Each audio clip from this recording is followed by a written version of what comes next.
Good evening বন্ধুরা, তোমরা সবাই কেমন আছো? আমি খুবই ভালো আছি। বিশেষ করে ভালো আছি দুদিনের ছুটিতে ছেলেরা বাড়িতে এসছে। জন্মাষ্টমী ছিল, মনসা পুজো ছিল, আর সানডেটাও যেহেতু পড়ে গেছে ওর জন্য ওকে নিয়ে বেরিয়ে পড়লাম। আমার এক বন্ধুর বাড়িতে আজকে মনসা পুজো আছে, তো সেখানেই আমরা আজকে যাচ্ছি। যেহেতু পুজোর বাড়িতে, ওর জন্য সবাই বন্ধুরা মিলে ঠিক করলাম যে শাড়ি পরেই যাওয়া হবে।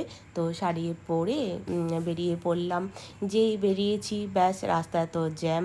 তো ওখান থেকে ফোন যে কখন আসবি, কোনো রকম করে জ্যাম কাটিয়ে ওরা অটো ধরে সবাই দাঁড়িয়েই ছিল। আমি আর আমার ছেলে কোনো রকম করে চেপে তারপরে ওদের বাড়িতে চলে আসলাম। এক এক করে সবাই ঢুকেছি, আর ও ওয়েলকাম করার জন্য সামনেই দাঁড়িয়ে আছে। গিফট হিসেবে সেদিনকে নিয়েছিলাম 108টা প্রদীপের স্ট্যান্ড আর একটা ফুলের সাজি, আর ওর ছেলের জন্য একটা গেঞ্জি। আর সেদিনকে যেহেতু গরম ছিল, দিদি সবাইকে আসার সাথে সাথে একটু কোল্ড ড্রিঙ্কস দিল।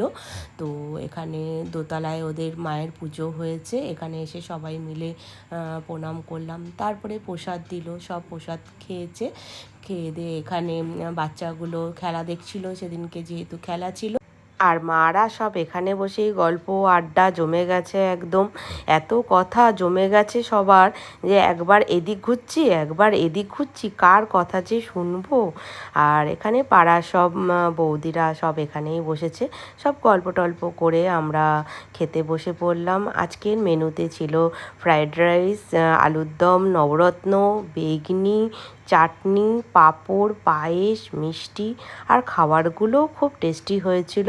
তো মাদের খাওয়ার পর বাচ্চারা সব একসাথে খাবে বলে সব পরে বসেছে, সবাই হইচই করে আজকের দিনটা খুব ভালোই কাটলো।